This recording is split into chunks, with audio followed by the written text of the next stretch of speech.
les programmes de relance pour l'autosuffisance des produits tels que le manioc et la banane, qui sont des produits de base.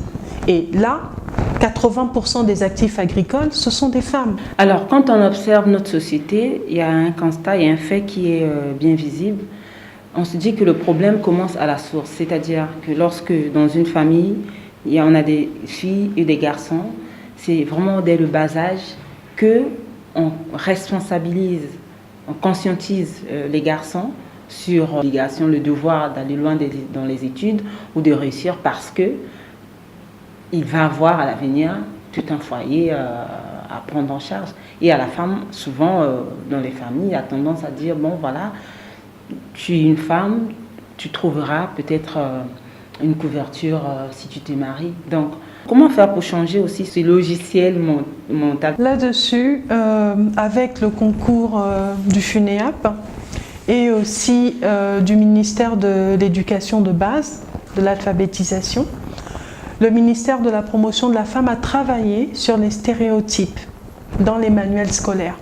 Donc là où vous aviez notamment dans les manuels de français et de mathématiques, pour les manuels de mathématiques, il y avait souvent un exercice de calcul où c'est la petite fille qui va au marché pendant que le petit garçon est en train de jouer avec sa petite voiture, son petit avion, etc. Donc on a cassé, donc depuis 2009, il y a un travail qui a été fait et aujourd'hui, dans les manuels scolaires du primaire, du secondaire, collège comme lycée, ces stéréotypes ont été revus.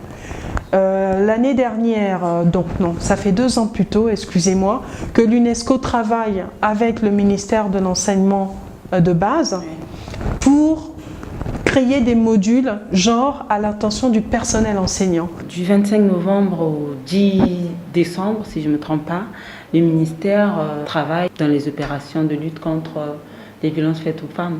Est-ce que vous pouvez nous parler un peu concrètement comment ça se fait? Effectivement, le 25 novembre est la journée